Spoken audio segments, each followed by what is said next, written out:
Good afternoon, good evening, or good morning to everybody joining us from around the world. My name is Pippa Horton, and I'm a communications officer here at the World Health Organization. Today we're here to talk about food safety. This Sunday, the 7th of June, is World Food Safety Day. And joining me today here, I have from the headquarters of the Food and Agriculture Organization of the United Nations in Rome, Dr. Sarah Cahill, who is the Senior Food Standards Officer at Codex Alimentarius. Welcome, Sarah. Thank you, Peppa, and lovely to be with you this afternoon. And later in the show, I will be joined here at WHO headquarters by Dr. Francesco Branca, who's with me, the Director of WHO's Nutrition and Food Safety Department. Welcome, Dr. Francesco. Today we'll be discussing food safety from farm to table with a particular focus on safe markets. So jump into the comments section on any of the platforms that you're watching this on and tell us where you're from and ask us your questions. But first, we'll have a few quick words from WHO's Director General, Dr. Tedros Adhanom Ghebreyesus. Take it away, Dr. Tedros. Good, nutritious, safe food is one of... Every year, unsafe food is responsible for thousands of deaths. All of these deaths are preventable. This year's World Food Safety Day is a reminder that we can all play a role in making food safer. From the time food is grown and transported to when people are shopping and preparing meals, each of this is a chance to prioritize food safety. On the 7th of June, we recognize the people on the front lines of the COVID-19 pandemic who ensure that we can continue to access safe food. This year, we're particularly emphasizing access to safe and healthy food in markets. But food safety should not be an issue that's prioritized only once a year. Food safety is everyone's business, every day. In times of crisis, it's more important than ever. Please join me and our colleagues at WHO and FAO as we work together to ensure safe food for all.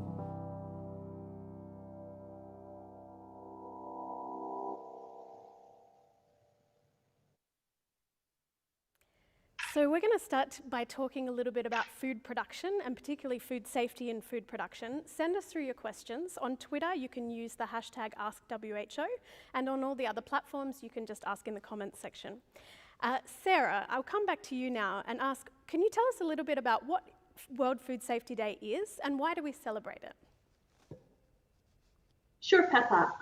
World Food Safety Day is basically an international day recognized by the United Nations where we could really put a focus and spotlight on food safety. Now, we just heard from the WHO Director General that food safety is important every day, but in order to make sure that that actually happens, World Food Safety Day helps us to really build awareness of the importance of food safety and ensure that everybody knows what their role is in terms of making food safe. Because we all need to care about safe food. I mean, we just have to look at some of the statistics related to unsafe food. Up to 1 in 10 of us actually get sick every year due to unsafe food. Almost 500,000 people die every year due to unsafe food. And nearly 40% of the burden of foodborne disease is in young children. And it's not just the health impact, it's also the economic impact. And for example, in low and middle income countries, a recent report has indicated that unsafe food results in losses of up to 95 billion annually. So there's really good reasons why we need to make sure our food is safe. And finally, we know that food safety is very important for food security. And as we work towards achieving the Sustainable Development Goals by 2030, we need to ensure that food safety and safe food for everyone is part of the effort. Can you tell our viewers, what does food production involve and why is food safety an issue during these production phases? So food production really is a chain of events. It starts on the farm or even before the farm, because some of the inputs to food production and animal rearing, such as animal feed, also contribute to the safety of food. So we have to look at what happens on the farm, what happens after that in terms of harvesting, what happens then in terms of processing and transformation of crops or animals and animal products into the food we eat today, and then the transportation and retail sectors. So at all of those points, there's an opportunity for our food to be contaminated and therefore become unsafe. So this is why it's really important to take a look at every step in the food chain and see what can be done, because the safety of our food is really only as good as the weakest link in that chain. So obviously, food producers play quite a big role in this.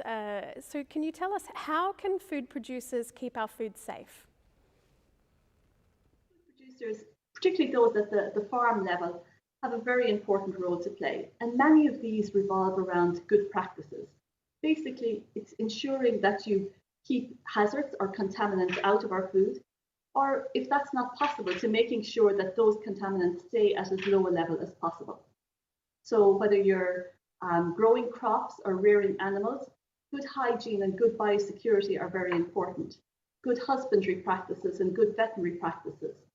And also good environmental waste management, so that you're producing food or growing food in an environment which minimizes the possibility for that food to be contaminated.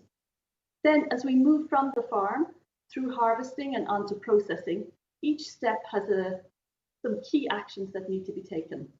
We need to, for example, make sure that the food remains clean, that we're using water that's safe, that we're implementing good hygiene, and that all the workers involved are aware of the role they play and are practicing good personal hygiene, but also keeping the environment in which we produce food safe.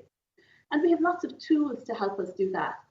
Good hygiene practices are well documented and they're relatively simple, but they need to be implemented consistently to be effective. We also have a system called HACCP, which was actually developed by to keep food safe when astronauts went into space. And now this is really one of the fundamental tools that we use to keep food safe during production and processing. It allows us to identify weak points in the food chain and what measures we can take then to control contamination or prevent contamination or even reduce contamination at that point. So these are just some of the things that can be done throughout the food chain to keep our food safe. Fantastic. So we have a few questions coming in from our different platforms online now, but before we go to those, we're going to show a short video just to paint a picture of why producers are so important in bringing safe and healthy food from the farm to our plates.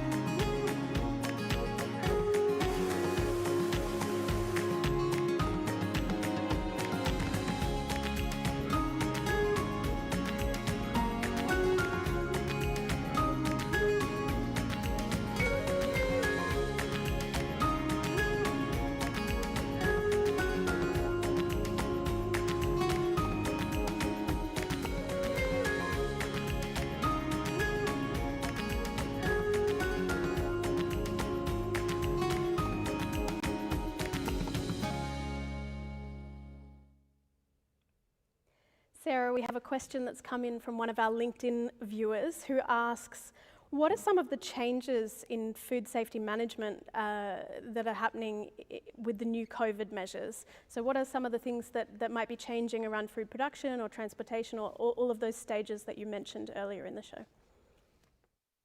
Yeah, thanks, Pippa.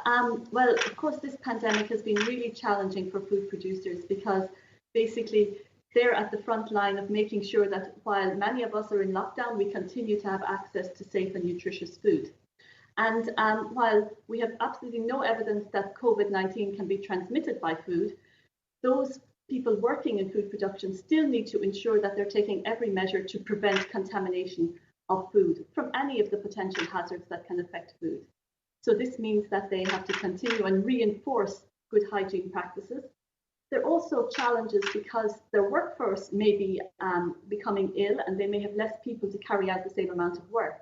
So they want to take measures to protect their workforce, and this involves implementing measures such as physical distancing, in some cases use of personal protective equipment, and of course reinforcing personal hygiene. And some of the other challenges then the food industry has had to face is due to disruptions in transportation or due to laboratories being redeployed for testing for COVID rather than for food safety hazards. And so they've had to readjust their food safety management practices to try and still maintain a safe food supply while also addressing the new context of the new environment we're living in. We have another question that's come through Facebook for us. How can you reduce the use of pesticides in food production and farming? Yeah, the use of pesticides and of course any chemical contaminants in food production is a concern for many people. But at the same time, they're necessary in many places because we still have to maintain a food supply to feed a growing population. But we have a lot of measures we can take, particularly when it comes to plant production and the use of tools like integrated pest management, which ensures that we are applying the best crop production methods possible to minimize the potential impact of pests. And then if we do need to use pesticides, that we're using them in the best possible way and as little as possible to protect the crops. And the Codex Alimentarius, which is the international food standards law or food standards regulations that can be adapted by countries, have established a number of maximum residue limits for pesticide residues. And by adhering to these, we can ensure that the food is safe, even if pesticides have had to be used during the food production cycle. Sarah, we talked a little bit about food production. What about transporting the food? You did mention that. When food's being transported, for example, to our markets, what are the risks involved there? Are there any risks? Yeah, transportation is a key step. And Pippa, now, food trade makes up about 10% of the total amount of goods traded globally. This means that there is a lot of transportation involved in terms of getting food from the point of production to populations. And considering more than half our populations now live in urban areas, this is really a challenging area for many. And there's a few key things. Some of the foods we produce, like meat or milk or dairy products, for example, are perishable foods. This means we need to be able to control the temperature of these products as they move from one location to another. And this can be a challenge for many countries, particularly when they maybe don't have the technology or the resources to maintain that temperature control or cold chain, as we call it, to protect the food. Even with some other foods like dried foods that we think are pretty stable, we need to protect them from humidity, from environmental contamination.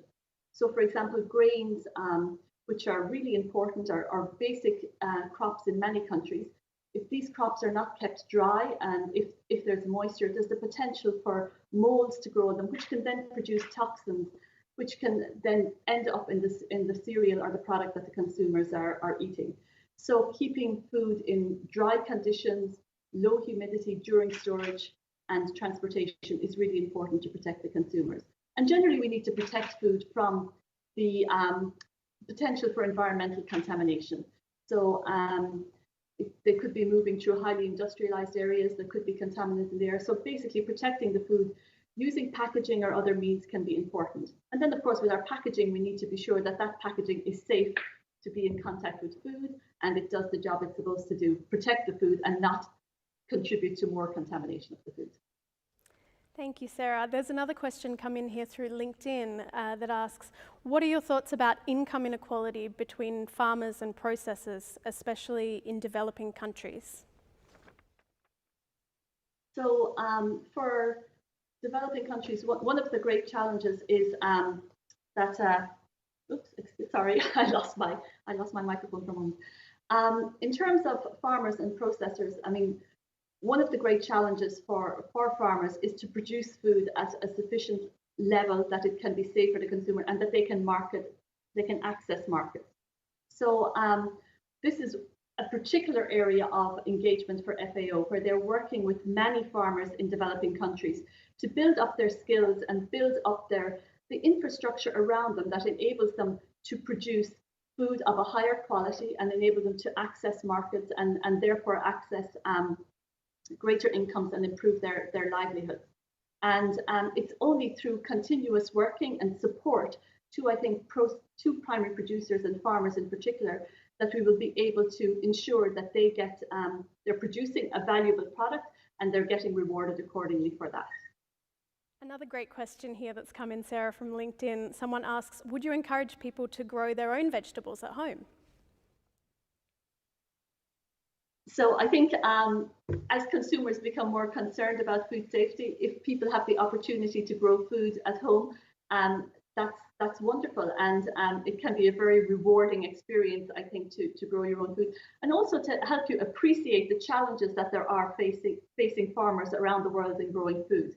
I grow my own vegetables at home, and some days I really think it must be a difficult job to actually earn your living from this, because it takes a lot of work. But if you do grow them at home, it's also important to be aware of some of the simple food safety measures that you need to take, so that you're using safe water when you're irrigating your foods, particularly foods like salads that you're going to consume raw, that your whatever fertilizer or manure or compost you use has been composted appropriately, and therefore it does not add more contamination to your food.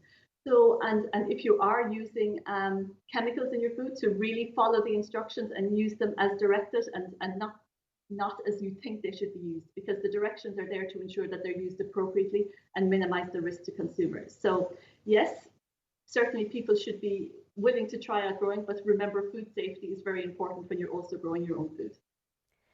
Thanks, Sarah. We've talked a little bit about all of the different stages of keeping food safe along the chain.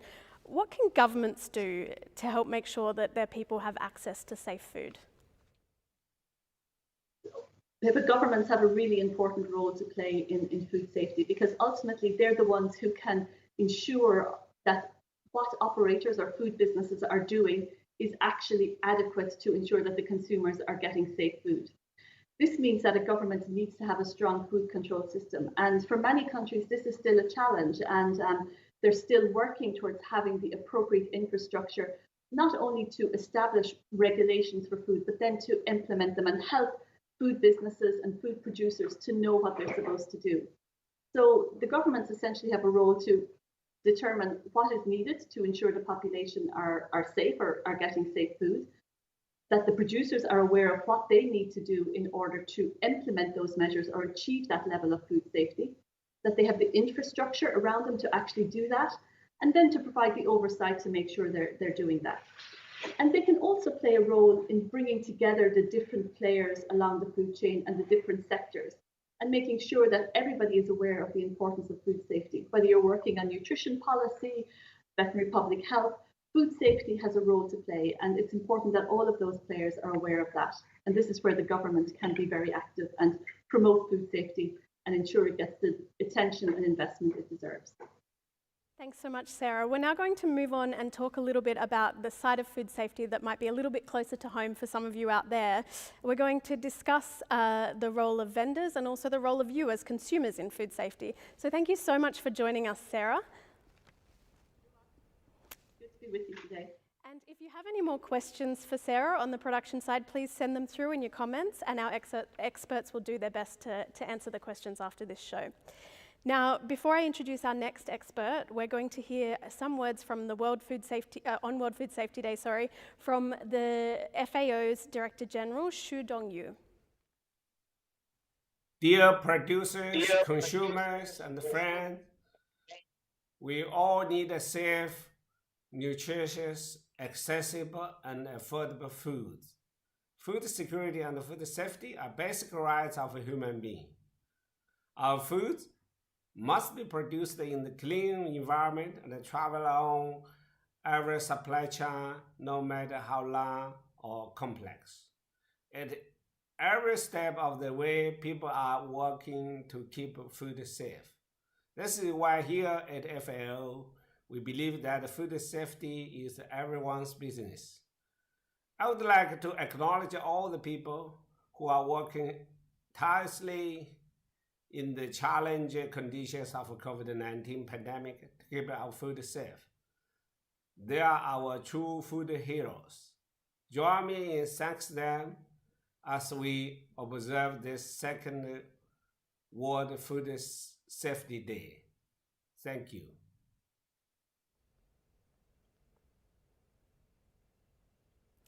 Thank you for joining us today. If you've just tuned in, we're discussing food safety from farm to table. And I'm joined now by WHO Director Francesco Branca, Dr. Francesco Branca, from the WHO Nutrition and Food Safety Department. Welcome, Francesco. Good afternoon, people. Please, everybody out there, send us through your questions, whatever you would like to know about food safety, about your vendors, the markets you visit, foods you eat. You can use the hashtag AskWHO on Twitter, or you can ask in the comments section on our other platforms. So Francesco, to start with, can you tell our viewers why food safety is something that they should be aware of? 1 in 10 people every year falls ill eating contaminated food. That adds up to about 600 million people. And 420,000 die as a result of foodborne disease. A lot of them because of diarrheal diseases. And out of that, 125,000 children under 5. That can totally be prevented. Unsafe food compounds with poor nutrition and food insecurity. If you don't have safe food, you can't really be well nourished. But also, there's a problem of trade. We all buy food, and we would not buy food which we do not trust because we believe it's going to give us some disease.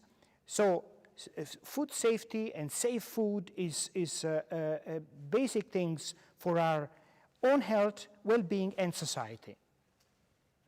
We already have questions streaming in online, which is fantastic. The first question I'd like to ask you from our viewers from LinkedIn is, what can consumers do to ensure that the food they put on their plates are safe? Are there any instructions or tips that are available or have been developed? Oh yes, we have what we call the 5 keys to safe foods. And there are basic things that we can do every day. First of all, of course, hygiene. Wash your hands, wash the surfaces, wash your products, the fruit and vegetables you eat, particularly if you eat them raw. Then separate the raw from the cooked when you prepare food, when you store food. Then third, you have to cook food thoroughly at the right temperature. If certain foods, particularly animal foods, has to be heated at least at 70 degrees to kill all bacteria and viruses. Then we have to store food properly, at the right temperature, whether it has to be cold, and then particularly perishable food needs to be stored in the refrigerator to less than 5 degrees of temperature. We need to, of course, look at the expiry dates of food. And then we need to use the right materials. We need to make sure that food is coming from vendors that also ensure that hygiene. And of course, we need to look at what we eat. So it's not just what we prepare at home, but what we eat from markets, street food vendors. We, again, there need to make sure that hygiene is preserved, that safe water is there, that the separation of the raw and cooked is there. So we can ourselves certainly have an eye of what we put in our mouth. Francesco, you mentioned markets, and this year for World Food Safety Day, we do have a particular focus on markets. Can you tell me what are the elements that make up a healthy market? Well, first of all, markets are great, and they're a big source of food for many people in the world, and probably the only source of food for certain countries like low-income countries. And a lot of the eggs, milk, fish, meat we eat is bought there. Of course, these markets must offer us safe and healthy foods. So how can we make sure that the markets are offering that safe food? Well, there is a problem sometimes in the infrastructure of these markets. So availability of fresh water, the safe disposal of waste, for example. An important thing is the separation of the different areas of markets, what we call the zoning. So the fruit and vegetables should be separated from the part selling animal products. The meat should be separate from the live, and we shouldn't really have the killing of the animals within the market. So all this separation is important. And then, of course, the hygiene that is practiced by the vendors themselves, personal hygiene of the vendors and continuous hygiene and disinfection of the surfaces which are used for the sales and the preparation of the food. Thank you, Francesco. Keep your questions coming in. While you're asking your questions, we have a short clip here to illustrate how important vendors are in selling you food and ensuring that what you're eating is safe.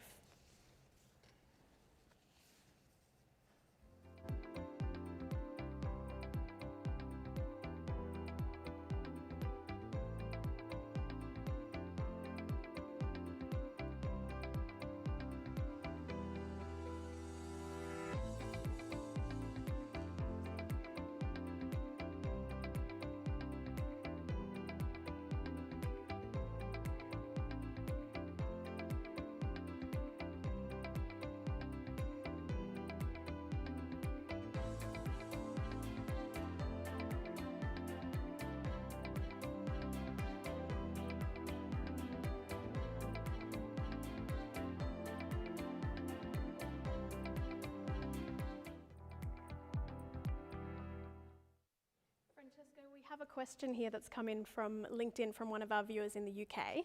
They've asked, are baked goods from cafes that have recently opened here safe to consume? How likely is it that coronavirus could be contracted from these baked goods, for example, if they've not been covered?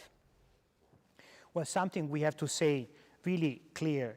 It's not possible to get coronavirus from food. Coronavirus is transmitted from human to humans, and you know, we've been discussing this a lot with the sneezing, with unclean hands, so it doesn't get transmitted from the food. Having said this, we're also recommending that people do not have access to products such as from salad bars or from bakery. That's sort of a general rule of hygiene, but people can safely consume food. It's not transmitted neither from the food nor from the packaging. The production of the food, as we heard from Sarah, needs to ensure that it's safely produced and that all food workers are protected from getting the coronavirus infection. But we don't get the COVID infection from food. We have another question from Facebook here from Franklin Kosiko Kuchu Kane, I hope I pronounced that correctly, who asks, what are the guidelines for those selling foods in markets? Sure. First of all, as I said, hygiene. So personal hygiene, washing hands, using hand sanitizers, using personal protection equipment because they will be often in contact with the public. They will have to use gloves. They will have to safely dispose of the gloves and wash their hands when they change gloves. They will have to clean the surfaces, often with sanitizers. And of course, if they have any symptoms, they will not have to be there. They will have to stay home. So this is for, let's say, open markets, but we have a lot of supermarkets where there's a problem of, many people going to do the shopping, and then the setup of those centers will have to be designed appropriately to ensure hygiene and physical distancing. So, having queue control systems, having distancing from between the different people and with marks on the ground, having wipers to clean the handles of the trolleys, and of course asking people to use sanitizer when they enter these facilities. This is a very good way to protect both the workers and the clients. Our viewer Danielle Eisenberg-Jablon on Facebook has asked, as a consumer, how can I tell if the food that I bring home to my family is safe? Well, the food which is manufactured and packaged will have expiry dates, and so that's an important thing to check. The food which is fresh will be sold in certain facilities that, first of all, need to have the adequate setup.